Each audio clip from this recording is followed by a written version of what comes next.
Good evening class, আমি সন্তু। তোমরা দেখছো the learning expert 2.0 YouTube channel. তোমাদের সামনে যে কেপিএসআই এবং সার্জেন্টের এক্সাম আসতে চলেছে, তার জন্য জিকেজিএস এর উপর থেকে আজ 10 নম্বর সাজেশন সেট প্রোভাইড করা হচ্ছে। আজকের এই সেটে মূলত তোমাদের থাকছে ভারত ও পশ্চিমবঙ্গের ভূগোলের সেকেন্ড পার্ট। এর ফার্স্ট পার্ট কিন্তু অলরেডি আমরা এর আগের ক্লাসে, অর্থাৎ আজকে তোমাদের সকাল 9:30টায় যে ক্লাসটা হয়েছিল সেই ক্লাসে কভার করানো হয়েছে। বাকি যে পার্টগুলো থেকে গেছে সেগুলো আমরা এই সেশনের মধ্যে, এই ক্লাসের মধ্যে কমপ্লিট করাবো। এছাড়া এর আগে অলরেডি কিন্তু আমরা 9টা জিকে ক্লাস অলরেডি করে নিয়েছি সাজেশন হিসাবে। সেগুলো যদি না দেখে থাকো, উপরে আই বাটনে লিঙ্ক প্রোভাইড করা আছে, অথবা এই ক্লাসের ডেসক্রিপশন বক্সেও কিন্তু লিঙ্ক প্রোভাইড করা আছে। সেটার উপর ক্লিক করলে প্রিভিয়াস ক্লাসগুলো দেখে নিতে পারবে, কারণ প্রতিটা ক্লাস কিন্তু তোমাদের এই কেপিএসআই এক্সামের জন্য ইম্পর্টেন্ট। এছাড়া তোমাদের আরেকটা কথা বলেছিলাম যে তোমাদের জানুয়ারি থেকে জুন মাস পর্যন্ত কারেন্ট অ্যাফেয়ার্সের ক্লাস কিন্তু অলরেডি করানো হয়ে গেছে। এই চ্যানেলের প্লে লিস্টে কিন্তু প্রোভাইড করা আছে।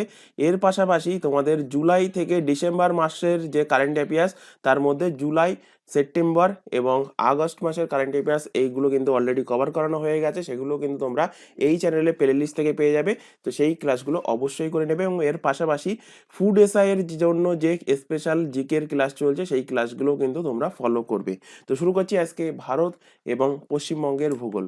তো ভারত এবং পশ্চিমবঙ্গের ভূগোলের মধ্যে আজকে আমরা ফার্স্টে দেখব মাউন্টেন অফ ইন্ডিয়া, অর্থাৎ ভারতের মাউন্টেন রেঞ্জ কি কি আছে, তার উঁচু পর্বত কোনটা আছে, সেগুলো আমরা পরপর দেখব। এবং দেখব সেটা ম্যাপের মাধ্যমে, যাতে করে আমরা কম টাইমের মধ্যে একসাথে জিনিসগুলো কভার করতে পারি। এবং এর ম্যাপ দেখার একটা সুবিধা কি, সুবিধা হলো তোমাদের জিনিসটা চোখের সামনে থেকে যাবে এবং ভিজুয়ালাইজ করতে খুব সুবিধা হবে, মনে রাখতে সুবিধা হবে।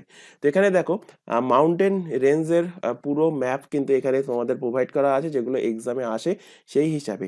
তো আমি এখানে মার্কিং করছি যখন, তখন ভালোভাবে খেয়াল করবে। ফার্স্টে যে 1 নাম্বার রেঞ্জ উপরের দিকে, জম্মু কাশ্মীরের দিকে খেয়াল করো, যে রেঞ্জটার উপরে আমি লাল দিয়ে মার্কিং করছি, এটা কি, এটা হলো কারাকোরাম রেঞ্জ। কারাকোরাম রেঞ্জের নিচে থাকে কি, কারাকোরাম রেঞ্জের নিচে থাকে লাদাখ রেঞ্জ। লাদাখ রেঞ্জের নিচে যে এই রেঞ্জটা গেছে, এটা কি, এটা হলো তোমাদের ঝাস্কার রেঞ্জ। ঝাস্কারের নিচে 4 নম্বর যে রেঞ্জটা আছে, 4 নম্বর যে পর্বত শ্রেণী, সেটা কি, সেটা হলো পীর পাঞ্জাল। আর পীর পাঞ্জালের নিচে আছে কি, পীর পাঞ্জালের নিচে আছে ধওলাধর। তাহলে কি বললাম, ফার্স্টে ওপরে যে রেঞ্জটা আছে সেটা হলো কি, সেটা হলো কারাকোরাম রেঞ্জ। কারাকোরাম রেঞ্জের নিচে 2 নম্বরে যেটা আছে সেটা কি, সেটা হলো লাদাখ রেঞ্জ। লাদাখ রেঞ্জের নিচে আছে ঝাস্কার, আর ঝাস্কারের নিচে আছে কি, ঝাস্কারের নিচে আছে পীর পাঞ্জাল, আর পীর পাঞ্জালের নিচে আছে ধওলাধর রেঞ্জ। এবার ধওলাধর রেঞ্জের আগে এখানে উত্তরাখণ্ড থেকে শুরু করে আর এইদিকে তোমাদের অরুণাচল প্রদেশের নামচা পারোয়া পর্যন্ত বিস্তৃত এই যে শ্রেণীটা নেপালের বর্ডারের ধার দিয়ে গেছে, আর নেপালের মধ্যে দিয়েও গেছে। তো এই 6 নম্বর যে শ্রেণী, 6 নম্বর যেটা মার্কিং করা আছে, এটা কি, এটা হলো শিবালিক রেঞ্জ। শিবালিক রেঞ্জ আগে গিয়ে অরুণাচল প্রদেশের এখানে যেটা মার্কিং করছি 7 নম্বর হিসাবে, এই রেঞ্জটা কি, এই রেঞ্জটা হলো ডাফলা। ডাফলার পাশে 8 নম্বর হলো কি মিশমি, সরি, ডাবলার পরে 8 নম্বর হলো আবির, এবং আবিরের পরে এখানে 9 নম্বর, যেটা একদম অরুণাচল প্রদেশের লাস্টের দিকে অবস্থিত, সেটা কি, সেটা হলো মিশমি পাহাড়, মিশমি পর্বতশ্রেণী। এবার এই পর্বতশ্রেণীটা ওপর থেকে এইভাবে কিন্তু নিচের দিকে নামছে। তো নিচের দিকে যখন নামছে, এখানে 10 নম্বর যে পর্বতশ্রেণী, এর নাম কি, এর নাম হলো পাটকাই ভূম। পাটকাই ভূমের নিচে এখানে আছে 12 নম্বর, যেটা, এটা হলো নাগা হিলস, কারণ নাগাল্যান্ডে অবস্থিত। আর নিচে একদম লাস্টে যেটা আছে আমাদের, সেটা হলো 13 নম্বর। 13 নম্বর কোনটা, 13 নম্বর হলো মণিপুর হিলস, কারণ এটা মণিপুর রাজ্যে, সরি, মিজোরাম রাজ্যে অবস্থিত। এটা হলো মিজো হিলস।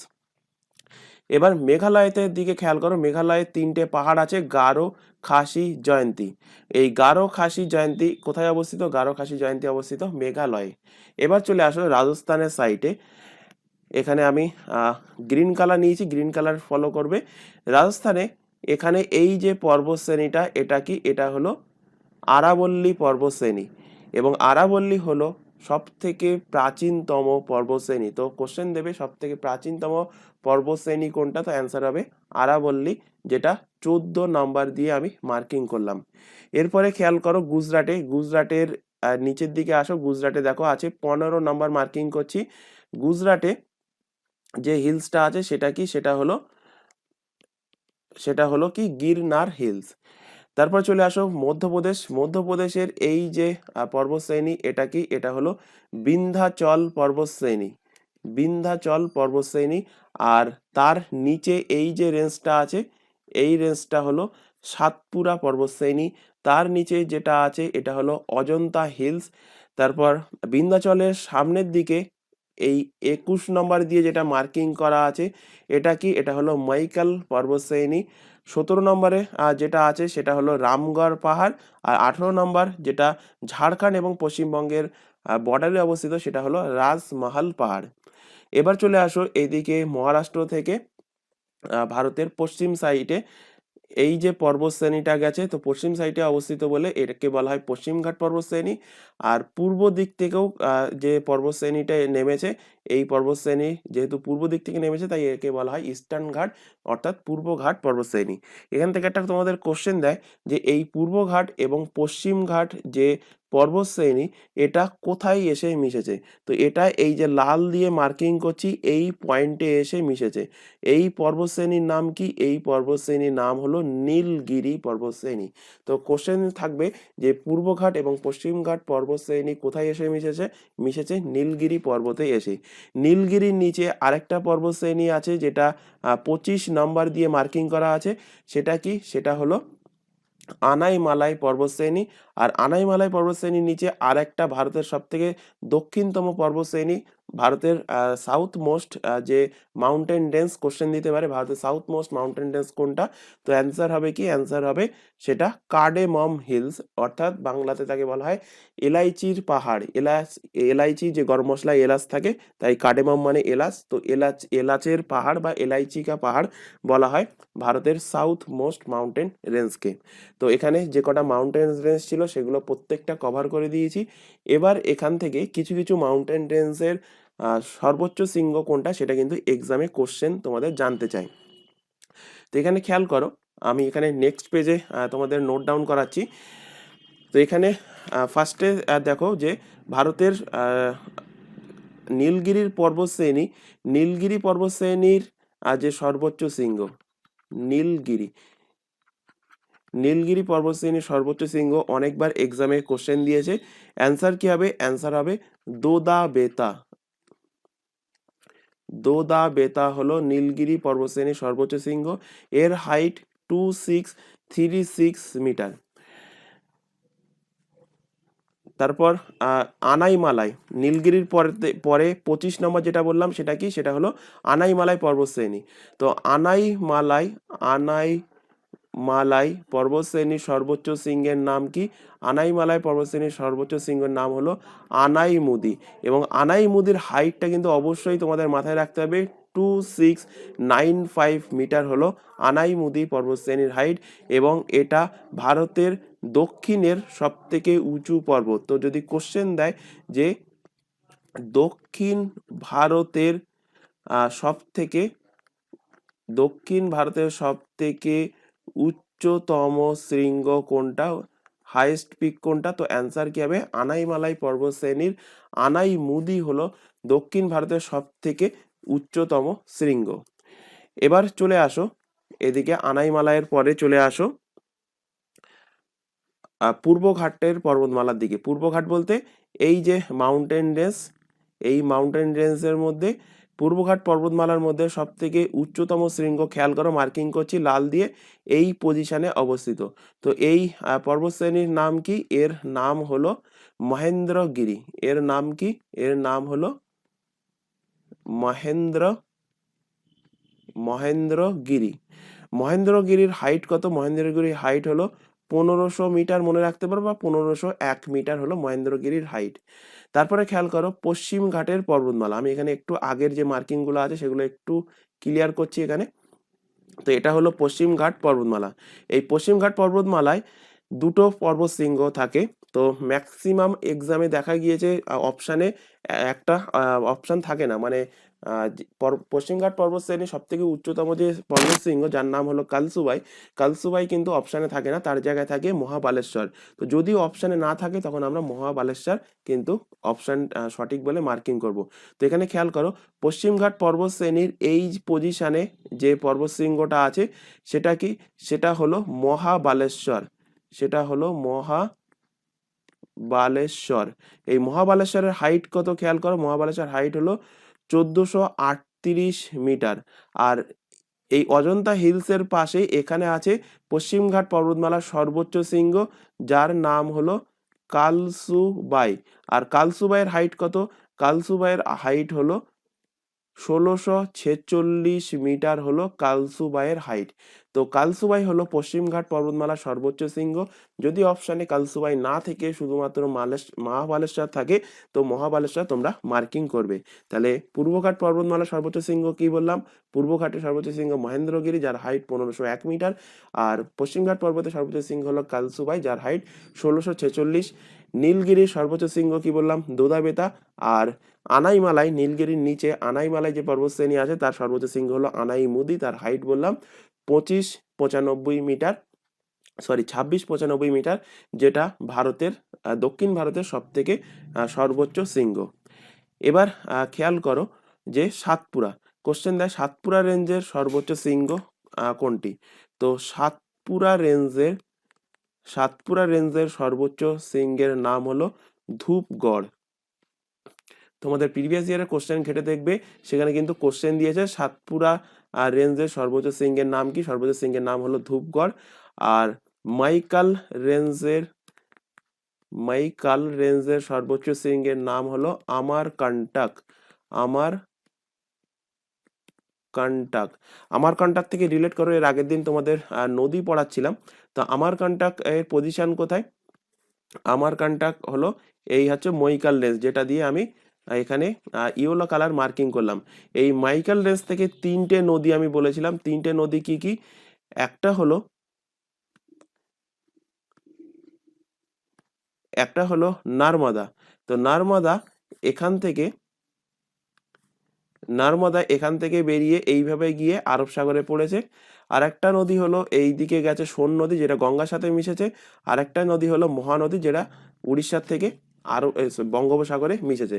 তো এই আমারকান্টক থেকে তিনটে নদী বেরিয়েছে, মাথায় রাখবে। কোশ্চেন দেবে যে এর মধ্যে কোন নদীগুলো আমারকান্টক থেকে উৎপত্তি স্থল বলে একটা অপশন থাকবে ভুল, তো সেটা কিন্তু তোমাদের মার্কিং করতে দেবে।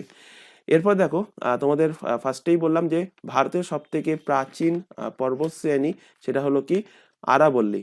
আরাবল্লীর পর্বতশ্রেণীর সর্বোচ্চ শৃঙ্গ কি, আরাবল্লী পর্বতশ্রেণীর সর্বোচ্চ শ্রেণীর নাম হলো গুরু শিখর।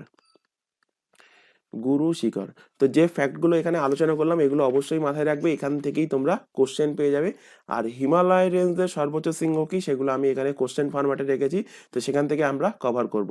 তো চলে আসো হিমালয় রেঞ্জের সর্বোচ্চ শৃঙ্গ, যেটা পৃথিবীর সব থেকে সর্বোচ্চ শৃঙ্গ, তার নাম কি, তার নাম হলো মাউন্ট এভারেস্ট। তার হাইট কত, 8848.86 মিটার। এই হিমালয় পর্বতের সর্বোচ্চ শৃঙ্গ এই মাউন্ট এভারেস্ট, এটা কোথায় অবস্থিত, এটা অবস্থিত নেপালে। নেপালে এর নাম কি, নেপালে এর নাম হলো সাগর মাথা। চলে আসো পরের কোশ্চেন, ভারতের সর্বোচ্চ শৃঙ্গের নাম কি যদি কোশ্চেন দেয়, তো অ্যান্সার হবে ভারতের সর্বোচ্চ শৃঙ্গের নাম হলো কাঞ্চনজঙ্ঘা। এটা কোন রাজ্যে অবস্থিত কাঞ্চনজঙ্ঘা অবস্থিত সিকিমে। এর হাইট কত, 8586 মিটার। কিভাবে মনে রাখবে, 8586 এইভাবে মনে রাখবে। 8586 যদি মুখস্থ করতে যাও মনে থাকবে না, তাই বারবার বলছি মনে রাখবে 8586 মিটার হলো কাঞ্চনজঙ্ঘার হাইট। যদি কোশ্চেন থাকতো যে অখণ্ড ভারতের সর্বোচ্চ শৃঙ্গের নাম কি, তখন অ্যান্সার কি হবে, তখন অ্যান্সার হবে K2 গডউইন অস্টিন হবে অখণ্ড ভারতের সর্বোচ্চ শৃঙ্গ। কিন্তু বর্তমানে এই K2 POK তে অর্থাৎ পাক অকুপাইড কাশ্মীরে অবস্থিত, যেটা ভারতের দখলে এখন বর্তমানে নেই। সেই কারণে ভারতের সর্বোচ্চ শৃঙ্গ যদি কোশ্চেন জানতে চাই অ্যান্সার হবে কাঞ্চনজঙ্ঘা। যেদিন আমরা আবার পুনরায় পিওকে রিক্যাপচার করতে পারবো সেদিন থেকে আবার বলবো যে আমাদের ভারতের সর্বোচ্চ শৃঙ্গ হলো K2 অর্থাৎ গডউইন অস্টিন। K2 নাম গডউইন অস্টিন কেন হয়েছে, কারণ গডউইন অস্টিন সর্বপ্রথম এই K2 শৃঙ্গ জয় করেছেন বলে তার নাম অনুসারে হয়েছে এই কেটু পর্বতশ্রেণীর এই পর্বতের শৃঙ্গের নাম হয়েছে গডউইন অস্টিন। ভারতের সর্বোচ্চ শৃঙ্গ মাউন্ট এভারেস্টের উপরে অনেক ফ্যাক্ট এর আগের জিকে ক্লাসে আমরা কভার করিয়েছি, সেখান থেকেও কোশ্চেন দিতে পারে। তো সেগুলো কিন্তু অবশ্যই তোমরা দেখে নেবে, আমি পুনরায় এখান থেকে রিপিট করালাম না। চলে আসো পরের কোশ্চেন। পশ্চিমবঙ্গের সর্বোচ্চ শৃঙ্গের নাম হবে সান্দাকফু, তার হাইট 36 মিটার। হাইটটা অবশ্যই মাথায় রাখবে, কারণ পশ্চিমবঙ্গের এটা সর্বোচ্চ শৃঙ্গ। আর আন্দামানের সর্বোচ্চ শৃঙ্গের নাম কি? আন্দামানের সর্বোচ্চ শৃঙ্গের নাম হলো স্যাডেল পিক। চলে আসো পরের কোশ্চেনে। আচ্ছা, পরের ম্যাপে চলে আসো।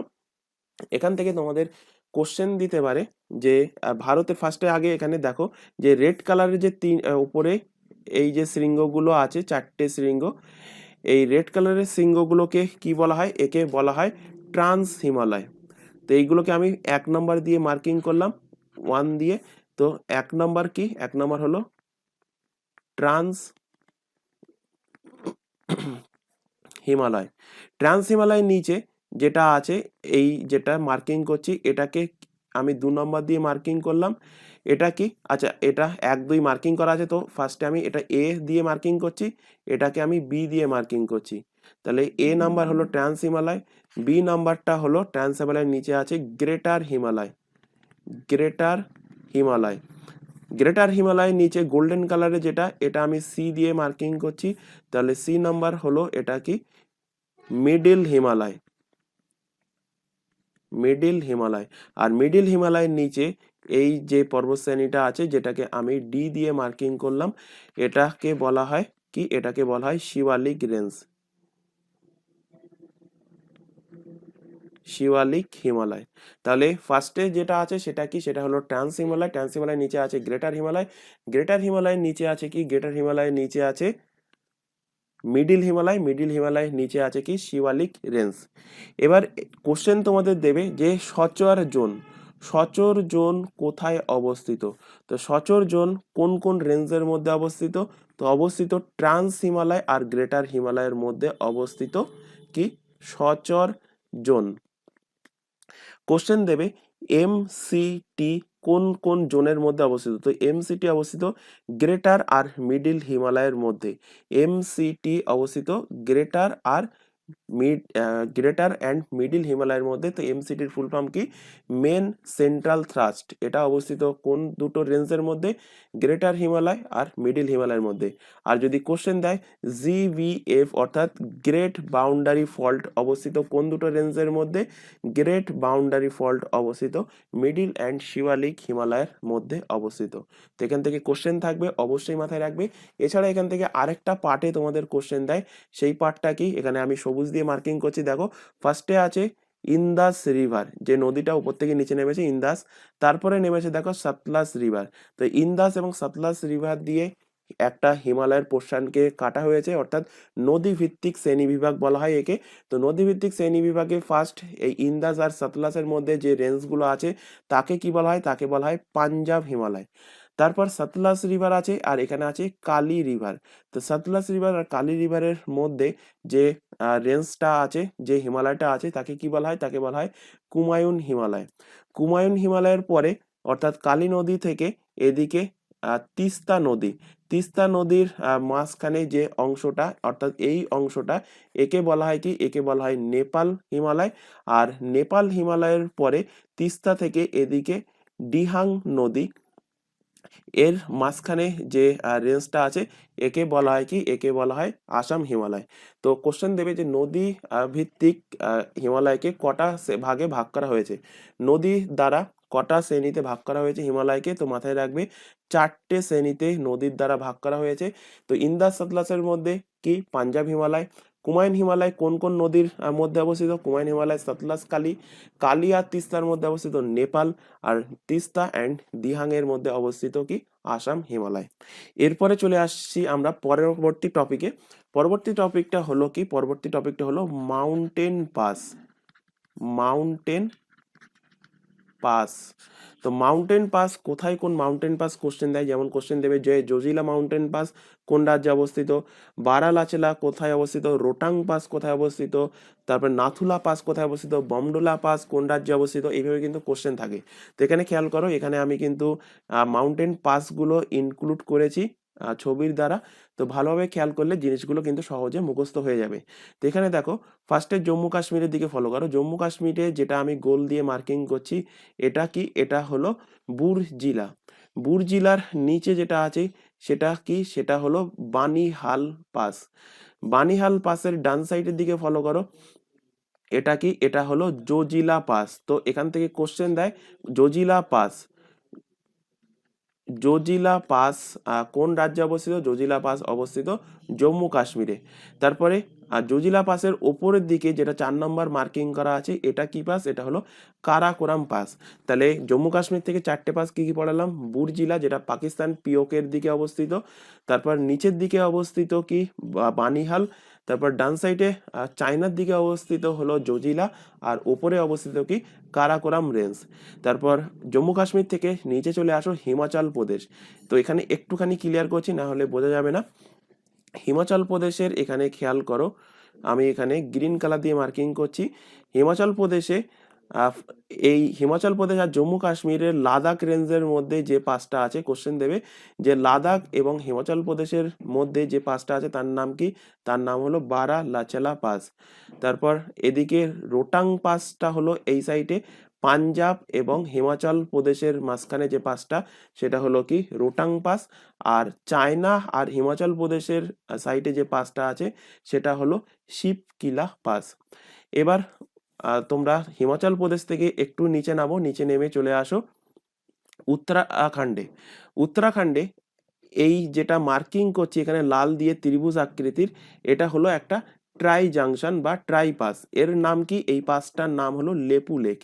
লেপু লেকের আগে 9 নম্বর যে পাসটা আছে সেটা হলো ধর্মা, আর ধর্মার আগে 10 নম্বর যে পাসটা আছে সেটা হলো নীতি, আর নীতির আগে যে পাসটা আছে সেটা হলো মানা পাস। তাহলে এখান থেকে জম্মু কাশ্মীর, এদিকে হিমাচল প্রদেশ আর উত্তরাখণ্ড কভার হলো। এবার চলে আসো সিকিমে। সিকিমে এখান থেকে কোশ্চেন দেয় যে নাথুলা, নাথুলা পাস কোন রাজ্যে অবস্থিত? তো নাথুলা পাস সিকিমে অবস্থিত। তো এই পাসটা হলো নাথুলা পাস। নাথুলা পাসের ডান সাইডে এখানে আরেকটা পাস আছে, সেটা হলো কি? জালিপলা পাস, এটাও কিন্তু সিকিম রাজ্যে অবস্থিত। এবার চলে আসো তোমরা অরুণাচল প্রদেশ। অরুণাচল প্রদেশ, আচ্ছা এখানে ভারতের প্রত্যেকটা রাজ্য কোনটা কোনটা আশা করি তোমরা জানো বা বুঝতে পারছো। এটা হলো জম্মু কাশ্মীর, এটা হলো হিমাচল প্রদেশ, এটা হলো উত্তরাখণ্ড, লেফট সাইডে এটা হলো পাঞ্জাব, এটা হলো হরিয়ানা, এটা হলো ইউপি উত্তরপ্রদেশ, এটা হলো বিহার, ঝাড়খণ্ড, এটা আমাদের ওয়েস্ট বেঙ্গল, এটা হলো সিকিম ওপরে। সিকিমের ডান সাইডে এখানে আছে আসাম, এটা হলো আসাম। আসামের নিচে মেঘালয়, এটা হলো অরুণাচল প্রদেশ। আর অরুণাচল প্রদেশের নিচে এখানে আছে এই জায়গা, এটা হলো নাগাল্যান্ড, এটা হলো মণিপুর, আর এখানে হলো মিজোরাম, আর এটা হলো ত্রিপুরা। তো এখান থেকে কোশ্চেন দেয় সেভেন সিস্টার কোনগুলো? তো এখানে এই যে 7টা রাজ্যের নাম লিখলাম, আসাম, অরুণাচল প্রদেশ, মেঘালয়, নাগাল্যান্ড, মণিপুর, মিজোরাম আর ত্রিপুরা, এইগুলোকে বলা হয় কিন্তু সেভেন সিস্টার। এবং কোশ্চেন তোমাদের একটা এক্সামে দিয়েছে যে সেভেন সিস্টারের ব্রাদার কাকে বলা হয়? সেভেন সিস্টারের ব্রাদার কোন রাজ্যকে বলা হয়? বলা হয় সিকিমকে সেভেন সিস্টারের ব্রাদার বলা হয়। অবশ্যই কিন্তু এখান থেকে মাথায় রাখবে। এবার এখানে খেয়াল করো অরুণাচল প্রদেশের দিকে। অরুণাচল প্রদেশের এখানে দেখো স্কাই কালার দিয়ে মার্কিং করছি। 14 নম্বর যেটা মার্কিং করা আছে, এই যে পাস, এই পাসটার নাম কি? এই পাসটার নাম হলো বমডিলা পাস। বমডিলা পাসের এইদিকে ডান সাইডে 15 নম্বর যেটা মার্কিং করা আছে এটা হলো ডিফু, আর 16 নম্বর যেটা মার্কিং করা আছে এটা হলো ইয়াংয়ে আপ পাস। এবার এখানে নিচের দিকে চলে আসো মণিপুরে। মণিপুরে যে পাসটা আছে মণিপুর, আর এইদিকে ডান সাইডে আছে তোমাদের মায়ানমার। মণিপুর আর মায়ানমারের মধ্যে যে পাসটা আছে সেটা কি? সেটা হলো তুজু পাস। এবার চলে আসো মহারাষ্ট্রে। মহারাষ্ট্রে এসে এখান থেকে তোমাদের কোশ্চেন দেবে উত্তর ভারতকে দক্ষিণ ভারতের সাথে কানেক্ট করেছে কোন পাস? তো সেটা হলো এই 18 নম্বর দিয়ে মার্কিং করা আছে যে পাসটা, মধ্যপ্রদেশ এবং এদিকে মহারাষ্ট্রের ঠিক বর্ডারে অবস্থিত। এই পাসটার নাম কি? পাসটার নাম হলো বুরহানপুর। বুরহানপুর পাস। তারপর এদিকে মুম্বাইয়ের সাইটে খেয়াল করো, এখান থেকে কোশ্চেন দেয় যে থালঘাট এবং ভোরঘাট পাস কোন রাজ্যে অবস্থিত, বা থালঘাট পাস কোন রাজ্যে অবস্থিত?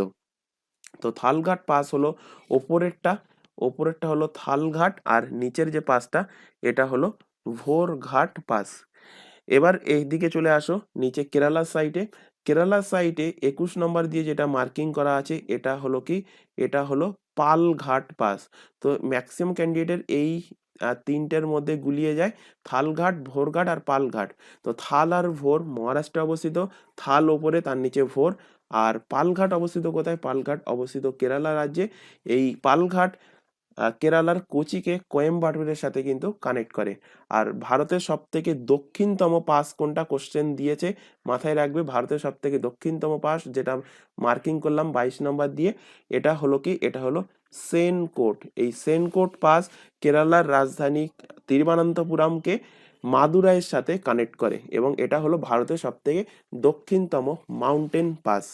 চলে আসো এবার এর উপরে, এই যেগুলো পড়ালাম এর উপরে ইম্পর্টেন্ট যে কোশ্চেনগুলো সেগুলো এখানে কিছুটা লেখা আছে। তো খেয়াল করো, জুজিলা পাস ভারতের কোন রাজ্যে অবস্থিত? এক্ষুনি পড়লাম, জম্মু কাশ্মীরে অবস্থিত। নাথুলা পাস সিকিমে অবস্থিত।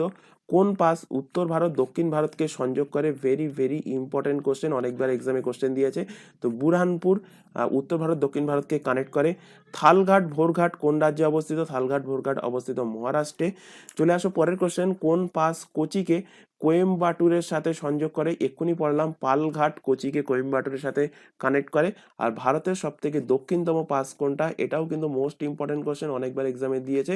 ভারতের সব থেকে দক্ষিণতম পাস হলো সেনকোট, এটা তিরুবনন্তপুরমকে মাদুরাইয়ের সাথে কানেক্ট করে। চলে আসো পরের কোশ্চেন, ভারতের একমাত্র কেন্দ্রশাসিত অঞ্চল যেটি আরব সাগর ও বঙ্গোপসাগরকেও স্পর্শ করে, তো তার নাম কি?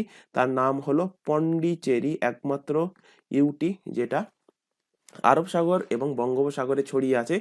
তো এটা কোন কোন স্টেটের পাশে পাশে কোন কোন স্টেটকে স্পর্শ করে পন্ডিচেরি? খেয়াল করো, ভারতের 3টে স্টেটকে, অন্ধ্রপ্রদেশ, তামিলনাড়ু এবং কেরালাকে স্পর্শ করে কিন্তু পন্ডিচেরি। চলে আসো পরের কোশ্চেন, ভারতের সব থেকে বড় কেন্দ্রশাসিত অঞ্চল কোনটা, বা ভারতের সব থেকে বড় ইউনিয়ন টেরিটরিজ কোনটা? তো অ্যান্সার হবে আন্দামান নিকোবর দ্বীপপুঞ্জ হলো ভারতের সব থেকে বড় কেন্দ্রশাসিত অঞ্চল। পরের কোশ্চেনে চলে আসো, দক্ষিণ পশ্চিম মৌসুমী বায়ু ভারতের প্রথম কোন রাজ্যে প্রবেশ করে? তো দক্ষিণ পশ্চিম মৌসুমী বায়ু সর্বপ্রথম ভারতে প্রবেশ করে কেরালা রাজ্যে।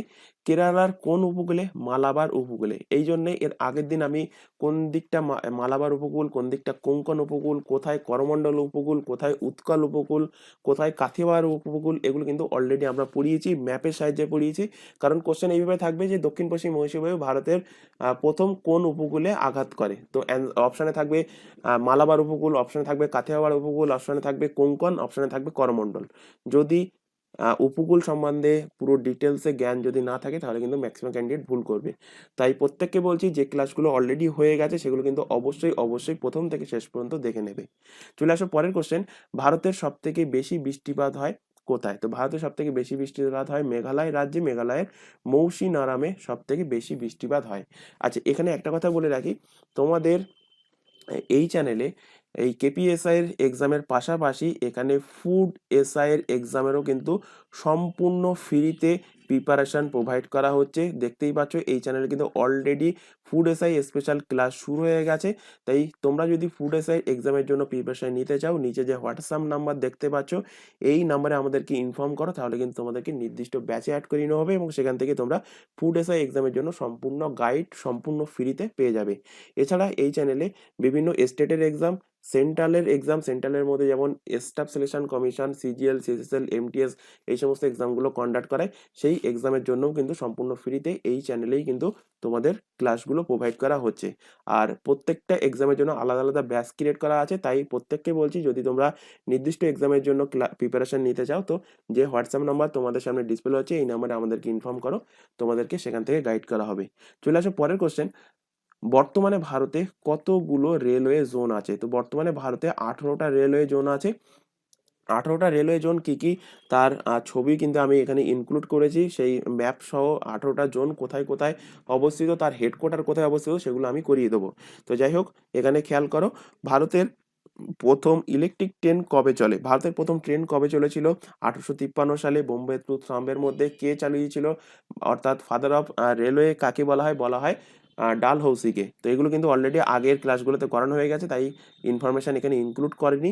এখানে যেটা আগের দিনের ক্লাসে করাতে ভুলে গিয়েছিলাম, যে ভারতের প্রথম ইলেকট্রিক ট্রেন চলেছিল কবে।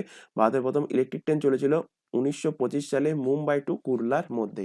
পরের কোশ্চেনে চলে আসো, ভারতের কোন কোন রাজ্যের ওপর দিয়ে 88°30' সময় রেখা এবং কর্কট ক্রান্তি রেখা গিয়েছে।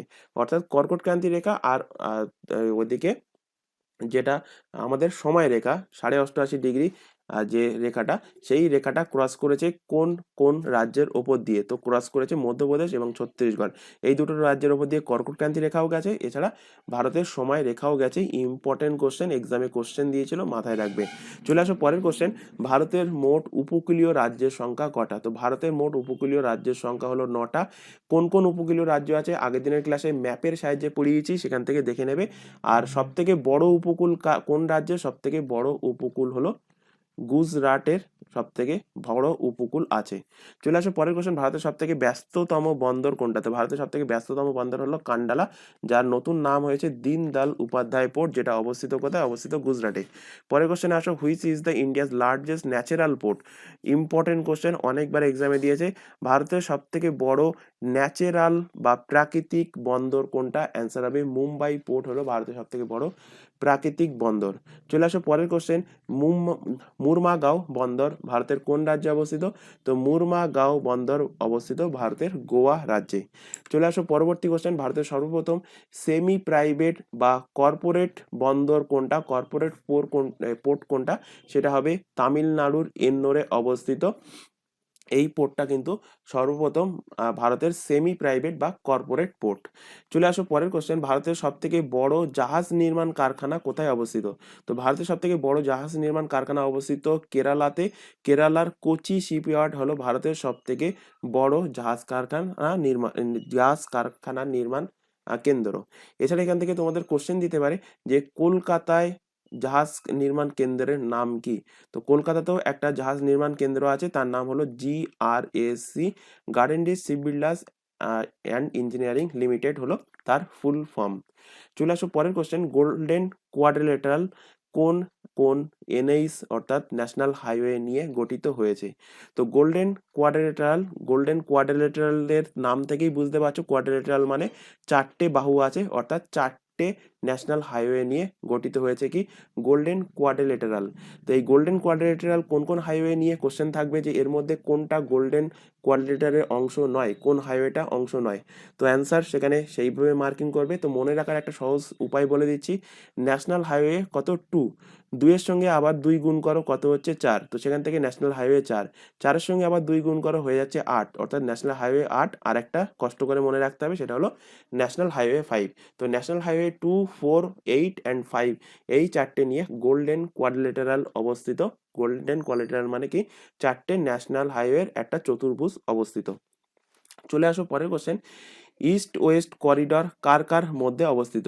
তো ইস্ট ওয়েস্ট করিডর অবস্থিত আসাম রাজ্যের শিলচর থেকে এদিকে গুজরাটের পোরবন্দর পর্যন্ত অবস্থিত পূর্ব পশ্চিম করিডর ভারতের। চলে আসো পরের ম্যাপ, এটাই কিন্তু তোমাদের ন্যাশনাল হাইওয়ের ম্যাপ, ন্যাশনাল হাইওয়ের ম্যাপ। তো এখান থেকে সব কিছু মনে রাখার দরকার নেই, যেগুলো মার্কিং করে দিয়েছে সেটা দেখবে। তো ন্যাশনাল হাইওয়ে 2 এক্ষুনি তোমাদের পড়ালাম কি গোল্ডেন কোয়াড্রিল্যাটারাল। তো গোল্ডেন কোয়াড্রিল্যাটারালের যে এখানে স্বর্ণ চতুর্ভুজ, তার মধ্যে ন্যাশনাল হাইওয়ে কোন কোন দুটো স্টেটকে কানেক্ট করছে বা কোন কোন দুটো সিটিকে কানেক্ট করছে কলকাতা, এটা হলো কলকাতা, কলকাতা। আর এদিকে কানেক্ট করছে কাকে, এদিকে কানেক্ট করছে দিল্লিকে। তো ন্যাশনাল হাইওয়ে 2 কোন কোন দুটো সিটিকে কানেক্ট করছে, কলকাতা আর দিল্লি। তারপরে এদিকে দেখো, দিল্লি আর মুম্বাইকে কানেক্ট করছে কোনটা, দিল্লি আর মুম্বাইকে কানেক্ট করছে ন্যাশনাল হাইওয়ে নাম্বার 8, দিল্লি আর মুম্বাইকে কানেক্ট করছে। মুম্বাইয়ের পরে এদিকে দেখো চেন্নাই, চেন্নাইকে আর মুম্বাইকে কানেক্ট করছে কোন হাইওয়ে, চেন্নাই এবং মুম্বাইকে কানেক্ট করছে national highway number 4, NH4 connect করছে চেন্নাই আর মুম্বাইকে। আর এদিকে চেন্নাই থেকে এই যে হাইওয়েটা কলকাতাকে কানেক্ট করছে, সে হাইওয়ের নাম্বার কত? সেই হাইওয়ের নাম্বার হলো ন্যাশনাল হাইওয়ে 5। তো এই যে চতুর্ভুজ যেটা আমি এখানে লাল দিয়ে মার্কিং করছি, এটাকেই বলা হয় গোল্ডেন কোয়াড্রিল্যাটারাল। এই গোল্ডেন কোয়াড্রিল্যাটারাল কটা হাইওয়ে নিয়ে গঠিত? 4টে হাইওয়ে নিয়ে গঠিত। কি কি? ন্যাশনাল হাইওয়ে 2 যেটা কলকাতাকে দিল্লির সাথে কানেক্ট করে, ন্যাশনাল হাইওয়ে 4 যেটা মুম্বাইকে চেন্নাইয়ের সাথে কানেক্ট করে, ন্যাশনাল হাইওয়ে 8 যেটা দিল্লিকে মুম্বাইয়ের সাথে কানেক্ট করে, আর ন্যাশনাল হাইওয়ে 5 যেটা কলকাতাকে চেন্নাইয়ের সাথে কানেক্ট করে। এবার এক্ষুনি তোমাদের পড়ালাম যে ইস্ট ওয়েস্ট করিডর। তো ইস্ট ওয়েস্ট করিডর কোথায় অবস্থিত? ইস্ট ওয়েস্ট করিডর অবস্থিত পূর্বে অবস্থিত কোথায়? আসামের শিলচরে অবস্থিত।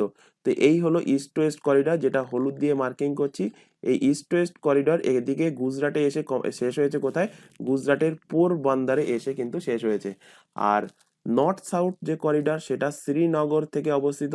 এই নর্থ সাউথ করিডরটা খেয়াল করো, নর্থ সাউথ করিডরটা হলো এই আস্তে আস্তে এখানে এসে কন্যাকুমারীতে এসে কিন্তু নর্থ সাউথ করিডরটা অবস্থিত, অর্থাৎ শ্রীনগর থেকে শুরু হয়ে কন্যাকুমারীতে শেষ হয়েছে। তো কোশ্চেন যদি দেয় যে নর্থ সাউথ করিডর কোথায়, কোন কোন দুটো জায়গাকে কানেক্ট করে? শ্রীনগর থেকে কন্যাকুমারী জায়গাকে কানেক্ট করে। এবার এখান থেকে কোশ্চেন দেবে যে ইস্ট ওয়েস্ট করিডর আর নর্থ সাউথ করিডর, এই দুটো করিডর কোন জায়গাতে ক্রস করেছে? তো এখানে খেয়াল করো, এটা ক্রস করেছে কোথায়? ক্রস করেছে উত্তরপ্রদেশের ঝাঁসিতে। North south and east west করিডরকে কিন্তু এখানে ক্রস করেছে বা কেটেছে। এছাড়া এখান থেকে আরেকটা হাইওয়ে খেয়াল করবে, সেটা হলো আগ্রা টু মুম্বাই যে হাইওয়ে, সেটা কি? National highway 3। আর ন্যাশনাল হাইওয়ে 1 কোনটা? ন্যাশনাল হাইওয়ে 1 হলো দিল্লি থেকে অমৃতসর পর্যন্ত যে হাইওয়ে, সেটা হলো ন্যাশনাল হাইওয়ে 1। এইগুলো এখন এখান থেকে মাথায় রাখো, আর বেশি না মনে রাখলেও হবে। এবার চলে আসো এদিকে কোশ্চেনে। আচ্ছা, এখানে আরেকটা কোশ্চেন তোমাদের এক্সামে দিয়েছিল, রিসেন্ট যে WBCS এর এক্সাম হলো। এই যে গোল্ডেন কোয়াড্রিল্যাটারাল, এই গোল্ডেন কোয়াড্রিল্যাটারালের পাশ দিয়ে প্রধানমন্ত্রী নরেন্দ্র মোদী বুলেট ট্রেন চালাবে বলেছে, মানে এর পাশ দিয়ে বুলেট ট্রেন চালাবে বলেছে। এবং এর জন্য এই যে করিডরটা তৈরি হয়েছে, এই করিডরটার নাম কি দিয়েছে? করিডরের নাম দিয়েছে ডায়মন্ড কোয়াড্রিল্যাটারাল নাম দিয়েছে। তো এই কোশ্চেনটা এক্সামে দিয়েছিল, কিন্তু মাথায় রাখবে। এবার চলে আসো পরে এই রিলেটেড যে কোশ্চেনগুলো আছে সেই কোশ্চেনগুলো দেখো। ইস্ট ওয়েস্ট করিডর এক্ষুনি বললাম কার কার মধ্যে বিস্তৃত, শ্রীনগর জম্মু কাশ্মীর থেকে কন্যাকুমারী তামিলনাড়ু পর্যন্ত বিস্তৃত, এবং কোন highway? National highway 44। East west corridor আর নর্থ সাউথ হবে। নর্থ সাউথ করিডর কোথায় মিলিত হয়েছে? মিলিত হয়েছে উত্তরপ্রদেশের ঝাঁসিতে। তারপর কোশ্চেন দেবে যে ভারতের সব থেকে লংগেস্ট ন্যাশনাল হাইওয়ে কোনটা? তো ভারতের সব থেকে লংগেস্ট ন্যাশনাল হাইওয়ে হলো ন্যাশনাল হাইওয়ে 44, যেটা শ্রীনগর থেকে কন্যাকুমারী পর্যন্ত বিস্তৃত, যেটাকে এক্ষুনি বললাম। আচ্ছা, এখানেও একটুখানি ভুল হয়েছে, এটা ইস্ট ওয়েস্ট হবে না, এটা হবে নর্থ সাউথ। একটু কারেকশন করে নাও, নর্থ সাউথ করিডর। আর এক্ষুনি যেটা বললাম, north south corridor Srinagar Jammu Kashmir থেকে এদিকে তামিলনাড়ুর কন্যাকুমারী পর্যন্ত বিস্তৃত, সেই করিডরটা হলো ভারতের সব থেকে বড় ন্যাশনাল হাইওয়ে, যার নাম হলো ন্যাশনাল হাইওয়ে 44। চলে আসো পরবর্তী কোশ্চেন, ভারতের সব থেকে উচ্চতম জলপ্রপাত কোনটা? সেটা হলো কুচিকল জলপ্রপাত, যেটা অবস্থিত কর্ণাটক রাজ্যে, যার হাইট মাথায় রাখবে, যেহেতু ভারতের সব থেকে উচ্চতম, তো এর হাইট হলো 455 মিটার। এবার চলে আসো ভারতে যে 18টা রেলওয়ে জোন, একটুখানি আগেই তোমাদের কোশ্চেন পড়ালাম, সেই 18টা রেলওয়ে জোন কোথায় কোথায় অবস্থিত এবং তাদের হেডকোয়ার্টার কোথায় অবস্থিত। তো ফার্স্টে খেয়াল করো নর্থ সাউথ ইস্ট ওয়েস্ট এইভাবে পড়াবো। তো ফার্স্টে খেয়াল করো নর্থে নর্দার্ন রেলওয়ে জোন। তো নর্দার্ন রেলওয়ে জোন কোথায়? নর্দার্ন রেলওয়ে জোন অবস্থিত দিল্লিতে। সাউদার্ন রেলওয়ে জোন অবস্থিত কোথায়? সাউদার্ন রেলওয়ে জোন অবস্থিত চেন্নাইতে। ইস্টার্ন রেলওয়ে জোন অবস্থিত কোথায়? ইস্টার্ন রেলওয়ে জোন অবস্থিত আমাদের কলকাতায়। আর ওয়েস্টার্ন রেলওয়ে জোন অবস্থিত কোথায়? মুম্বাইয়ের চার্চ গেটে ওয়েস্টার্ন রেলওয়ে জোন অবস্থিত। এবার নর্থ ইস্ট, সাউথ ইস্ট, এদিকে সাউথ ওয়েস্ট আর নর্থ ওয়েস্ট খেয়াল করব। তো north east railway zone question দেবে, নর্থ ইস্ট রেলওয়ে জোনের সদর দপ্তর কোথায় অবস্থিত, অর্থাৎ হেডকোয়ার্টার কোথায় অবস্থিত? অবস্থিত গোরখপুরে। সাউথ ইস্ট রেলওয়ে জোনের হেডকোয়ার্টার কোথায় অবস্থিত? তো সাউথ ইস্ট রেলওয়ে জোনের হেডকোয়ার্টার আমাদের কলকাতাতেই অবস্থিত। তো কলকাতাতে দুটো রেলওয়ে জোন আছে, একটা সাউথ ইস্ট রেলওয়ে জোন আর একটা হলো eastern railway zone. South western railway জোনের হেডকোয়ার্টার কোথায় অবস্থিত? কর্ণাটকের হুগলিতে। আর নর্থ ওয়েস্টার্ন রেলওয়ের হেডকোয়ার্টার কোথায় অবস্থিত? জয়পুরে, রাজস্থানের জয়পুরে অবস্থিত। এবার north east West and south যেগুলো পড়ালাম, নর্থ সাউথ ইস্ট ওয়েস্ট এর মিডিলে যে জোনগুলো আছে সেগুলো খেয়াল করো। তো এখানে নর্থ সেন্ট্রাল রিজিয়ন বা নর্থ সেন্ট্রাল রেলওয়ে জোন সেটা কোথায় অবস্থিত? অ্যান্সার হবে এলাহাবাদে নর্থ সেন্ট্রাল রেলওয়ে জোন অবস্থিত। সাউথ সেন্ট্রাল রেলওয়ে জোন কোথায় অবস্থিত? এটা অবস্থিত হায়দ্রাবাদের সেকেন্দ্রাবাদে অবস্থিত। ইস্ট সেন্ট্রাল রেলওয়ে জোন কোথায় অবস্থিত? বিহারের হাজিপুরে। আর ওয়েস্ট সেন্ট্রাল রেলওয়ে জোন অবস্থিত কোথায়? মধ্যপ্রদেশের জব্বলপুরে। আর কোশ্চেন দিয়েছে অনেকবার যে সেন্ট্রাল রেলওয়ে জোন কোন রাজ্যে অবস্থিত বা কোনটা, তো সেটা হবে সিএসটি মুম্বাই, সে ছত্রপতি শিবাজি টার্মিনাস, সিএসটির ফুল ফর্ম। তো এটা হলো সেন্ট্রাল রেলওয়ে জোন। এছাড়া আরো কিন্তু রেলওয়ে জোন আছে আরো দুটো তিনটে। একটা এদিকে নর্থ ইস্ট সাইডে খেয়াল করো, নর্থ ইস্ট সাইডে মালিগাঁও যেটা গুয়াহাটিতে অবস্থিত আসামে, সেটা কি? সেটা হলো north east frontier railway zone. তো কোশ্চেন দেবে নর্থ ইস্ট ফ্রন্টিয়ার রেলওয়ে জোনের হেডকোয়ার্টার কোথায় অবস্থিত? তো অ্যান্সার হবে মালিগাঁও, গুয়াহাটি। তারপরে এদিকে খেয়াল করো যে ইস্ট কোস্ট রেলওয়ে জোন আর একটা হলো সাউথ কোস্টাল রেলওয়ে জোন। তো ইস্ট কোস্টাল রেলওয়ে জোন এর হেডকোয়ার্টার অবস্থিত উড়িষ্যার ভুবনেশ্বরে, আর সাউথ কোস্টাল রেলওয়ে জোনের হেডকোয়ার্টার অবস্থিত অন্ধ্রপ্রদেশের বিশাখাপত্তনমে। এছাড়া আরেকটা জোন আছে সেটা বিলাসপুরে অবস্থিত, সেটা হলো সাউথ ওয়েস্ট সেন্ট্রাল জোন। এর হেডকোয়ার্টার কোথায় অবস্থিত? ছত্তিশগড়ের বিলাসপুরে। তো এই হলো টোটাল 18টা রেলওয়ে জোন। কোথায় কোন রেলওয়ে জোন অবস্থিত সেটা ক্লিয়ার ম্যাপের সাহায্যে দেখিয়ে দিলাম। আশা করি তোমাদের জিনিসটা মুখস্থ থাকবে। এখান থেকে কোশ্চেন আসলে কিন্তু অবশ্যই তোমাদের অ্যান্সার করতে হবে। তো চলে আসো এবার পরবর্তী টপিক। পরবর্তী টপিকে দেখো আছে এখানে জলপ্রপাতের উপরে কোশ্চেন। শিব সমুদ্রম জলপ্রপাত কোন নদীর উপর অবস্থিত? অবস্থিত কাবেরী নদীর উপরে। বহুবার কিন্তু কোশ্চেন দিয়েছে শিব সমুদ্রম জলপ্রপাত কোন নদীর উপর অবস্থিত। তো কাবেরী নদী কর্ণাটকে কিন্তু শিব সমুদ্রম জলপ্রপাত অবস্থিত। হুন্ড্রু জলপ্রপাত এটাও কিন্তু অনেকবার এক্সামে দিয়েছে। হুন্ড্রু জলপ্রপাত অবস্থিত সুবর্ণরেখা নদীর উপরে, ঝাড়খণ্ডে অবস্থিত। ধুয়াধার জলপ্রপাত এটা অবস্থিত নর্মদা নদীর উপরে। এরপরে দেখো পরবর্তী কোশ্চেন, গোল্ডেন কোয়াড্রিলেটারাল কোন 4টি শহরকে সংযুক্ত করে? তো এক্ষুনি তোমাদের পড়ালাম দিল্লি, মুম্বাই, চেন্নাই অ্যান্ড কলকাতাকে সংযুক্ত করে গোল্ডেন কোয়াড্রিলেটারাল। চলে আসো পরের কোশ্চেন, ইম্পর্টেন্ট ন্যাশনাল পার্ক। তো ভারতের যে সমস্ত ইম্পর্টেন্ট ন্যাশনাল পার্ক যেগুলো এক্সামে বহুবার দিয়েছে সেই ন্যাশনাল পার্কগুলোই কিন্তু তোমাদের এখানে রাখা হয়েছে, সেগুলো পরপর এখান থেকে দেখে নাও। যে অরুণাচল প্রদেশের ন্যাশনাল পার্ক হলো নামদাফা, দিহাং, দিবাং হলো অরুণাচল প্রদেশের। আসামের হলো কাজিরাঙ্গা, মানাস। কাজিরাঙ্গা একশৃঙ্গ গন্ডারের জন্য বিখ্যাত। চলে আসো মেঘালয়তে, মেঘালয়ের নোক রেক ন্যাশনাল পার্ক। ওয়েস্ট বেঙ্গলে কি কি আছে? জলদাপাড়া আছে, সুন্দরবন আছে। উড়িষ্যাতে কি কি আছে? উড়িষ্যাতে আছে শিমলিপাল, গহিরমাথা, ভিতরকনিকা। এইভাবে কোশ্চেন দেবে যে দুধওয়া ন্যাশনাল পার্ক কোন রাজ্যে অবস্থিত? সুলতানপুর বার্ড স্যাঞ্চুয়ারি কোন রাজ্যে অবস্থিত? নামদাফা ন্যাশনাল পার্ক কোন রাজ্যে অবস্থিত? জিম করবেট কোন রাজ্যে অবস্থিত? এইভাবে কিন্তু তোমাদের এক্সামে কোশ্চেন থাকবে। বিহারে অবস্থিত বাল্মীকি উদয়পুর। হরিয়ানাতে অবস্থিত সুলতানপুর বার্ড স্যাঞ্চুয়ারি, এটা কিন্তু most important. Sultanpur bird sanctuary হরিয়ানার গুরুগ্রামে অবস্থিত। ওয়েস্ট বেঙ্গলের ন্যাশনাল পার্কগুলো মোস্ট ইম্পর্টেন্ট। আসামের ন্যাশনাল পার্কগুলো মোস্ট ইম্পর্টেন্ট। আর এদিকে চলে আসো উত্তরপ্রদেশ। উত্তরপ্রদেশে দুধওয়া ন্যাশনাল পার্ক আছে, আছে রানীপুর ন্যাশনাল পার্ক। এই রানীপুর যে ন্যাশনাল পার্ক এটা কিন্তু একটা টাইগার রিজার্ভ, এটা ভারতের 53তম টাইগার রিজার্ভ। উত্তরপ্রদেশের ন্যাশনাল পার্কটাও ইম্পর্টেন্ট। জম্মু কাশ্মীরের ইম্পর্টেন্ট, জম্মু কাশ্মীরে আছে Salim Ali national park, Dachigam. Salim Ali national park বহুবার এক্সামে কিন্তু কোশ্চেন দিয়েছে। উত্তরাখণ্ডের ন্যাশনাল পার্কের মধ্যে আছে Rajaji, Nanda Devi, Jim Corbett. Jim Corbett হলো ভারতের সব থেকে প্রথম ন্যাশনাল পার্ক। কবে তৈরি হয়েছিল? 1936 সালে। যখন নাম হয়েছিল তখন এর নাম কি ছিল? তখন এর নাম ছিল Hailey national park. Hailey national park এখন নতুন নাম হয়েছে, হয়ে কি হয়েছে? হয়েছে জিম করবেট। এছাড়া বাকি স্টেটগুলো দেখো, রাজস্থানে আছে রণথম্বর ন্যাশনাল পার্ক।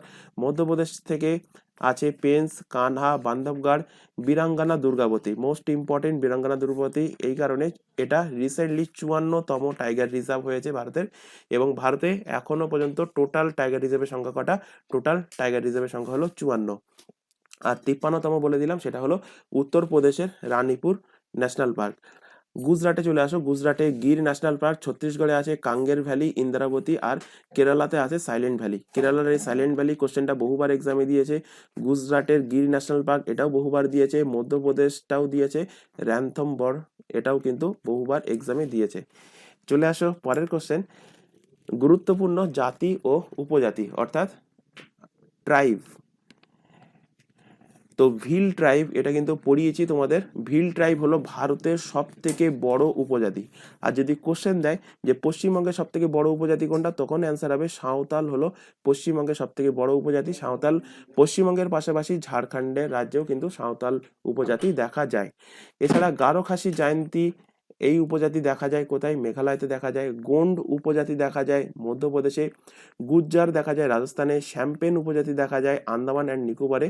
লেপচা দেখা যায় সিকিমে। লুসাই দেখা যায় ত্রিপুরা রাজ্যে। আর টোটো উপজাতি এটাও কিন্তু এক্সামে দিয়েছে, টোটো উপজাতি দেখা যায় আমাদের পশ্চিমবঙ্গে অর্থাৎ ওয়েস্ট বেঙ্গলে।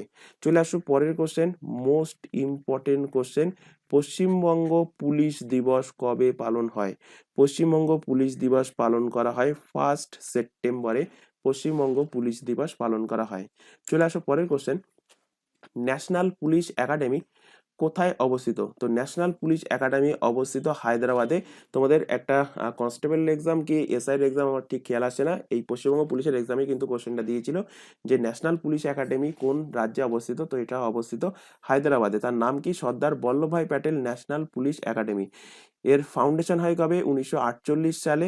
এবং ন্যাশনাল পুলিশ ডে কবে পালন করা হয়? পালন করা হয় 21 অক্টোবরে। চলে আসো পরের কোশ্চেন, ভারতের গড় লিঙ্গানুপাত বা ইংলিশে যদি কোশ্চেন থাকে সেক্স রেশিও কত? তো ভারতের সেক্স রেশিও 2011 সেন্সাস অনুযায়ী কত? 940। 940 মানে কি? 940টা ফিমেল প্রতি 1000টা মেলে, মানে প্রতি 1000টা পুরুষে ফিমেল সংখ্যা কটা? 940টা। আর এখান থেকে কোশ্চেন দিতে পারে যে সর্বাধিক লিঙ্গানুপাত যুক্ত রাজ্য কোনটা? সর্বাধিক লিঙ্গানুপাত যুক্ত রাজ্য হলো কেরালা। তার রেশিও কত? 1084, অর্থাৎ 1000টা মেলের জন্য 1084টা ফিমেল আছে। চলে আসো পরের কোশ্চেন, 2011 সালে জনগণনা অনুযায়ী ভারতে মোট শিক্ষার হার কত? 74.04% হলো ভারতের মোট শিক্ষার হার। সর্বাধিক শিক্ষার হার যুক্ত রাজ্য কোনটা? কেরালা সর্বাধিক শিক্ষিত রাজ্য। আর সর্বনিম্ন হলো বিহার। চলে আসো পরের কোশ্চেন, কর্কট ক্রান্তি রেখা পশ্চিমবঙ্গের কটি জেলার উপর দিয়ে গিয়েছে? এর আগের দিনের ক্লাসেই পড়িয়েছি, অর্থাৎ আজকে সকালের ক্লাসে। 5টা রাজ্যের উপর দিয়ে গিয়েছে। 5টা রাজ্য কি কি? নদিয়া, পূর্ব বর্ধমান, পশ্চিম বর্ধমান, বাঁকুড়া অ্যান্ড পুরুলিয়া। পশ্চিমবঙ্গের সীমানা ভারতের কটি রাজ্যের সাথে স্পর্শ করে? তো 5টা রাজ্যের সাথে স্পর্শ করে। কোন কোন রাজ্য? ওড়িশার সাথে স্পর্শ করে, ঝাড়খণ্ডের সাথে, বিহারের সাথে, সিকিমের সাথে, আসামের সাথে। এখান থেকে কোশ্চেন দেবে যে পশ্চিমবঙ্গের সীমানা কোন রাজ্যের সাথে সব থেকে বেশি বর্ডার শেয়ার করে? তো সব থেকে বেশি বর্ডার শেয়ার করে ঝাড়খণ্ড রাজ্যের সাথে। কোশ্চেন কিন্তু এক্সামে দিয়েছিল, পুলিশের এক্সামেই দিয়েছিল, কোশ্চেনটা কিন্তু অবশ্যই মাথায় রাখবে। পরে কোশ্চেন দেখো, সর্বনিম্ন যে রাজ্যের সাথে বর্ডার শেয়ার করে পশ্চিমবঙ্গ, সেটা হলো কি? সেটা হলো সিকিম। চলে আসো পরের কোশ্চেন, পশ্চিমবঙ্গের সীমানা ভারতের কটি প্রতিবেশী দেশের সাথে স্পর্শ করে? তো পশ্চিমবঙ্গের সীমানা ভারতের প্রতিবেশী দেশ বাংলাদেশ, নেপাল এবং ভুটান সাথে শেয়ার করে। তো বাংলাদেশের সাথে সব থেকে বেশি বর্ডার শেয়ার করে, নেপালের সাথে সব থেকে সর্বনিম্ন, আর ভুটানের সাথে শেয়ার করে। তাহলে কটা বাইরের কান্ট্রির সাথে শেয়ার করে পশ্চিমবঙ্গের সীমানা? 3টে বিদেশি দেশের সাথে কিন্তু শেয়ার করে। চলে আসো পরের কোশ্চেন, বর্তমানে পশ্চিমবঙ্গের মোট জেলার সংখ্যা কটি? বহুবার এই কোশ্চেনটা এক্সামে দিয়েছে, প্রিভিয়াস ইয়ারের কোশ্চেন যদি তোমরা দেখে থাকো দেখবে কোশ্চেনটা বহুবার রিপিট হয়েছে। অ্যান্সার হবে কটা? অ্যান্সার হবে 23টা। ভারতের সর্ববৃহত্তম রাজ্য কোনটা? বৃহত্তম রাজ্য হলো আগে ছিল মধ্যপ্রদেশ। মধ্যপ্রদেশ ভেঙে যখন ছত্তিশগড় হয়ে গেল, তখন ভারতের সব থেকে বৃহত্তম রাজ্য হয়ে গেছে কোনটা?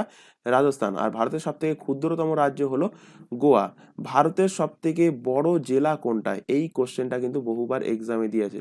তো ভারতের সব থেকে বড় জেলা হলো গুজরাটের কাছ হলো ভারতের সব থেকে বড় জেলা। আর যদি কোশ্চেন দেয় পশ্চিমবঙ্গের সব থেকে বড় জেলা কোনটা, পশ্চিমবঙ্গের সব থেকে বড় জেলা হলো দক্ষিণ 24 পরগনা, সাউথ 24 পরগনা।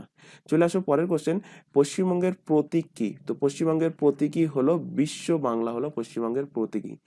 পশ্চিমবঙ্গের রাজ্য প্রাণী কোনটা? বহুবার এক্সামে কোশ্চেন দিয়েছে, বহুবার রিপিটেড কোশ্চেন এটা।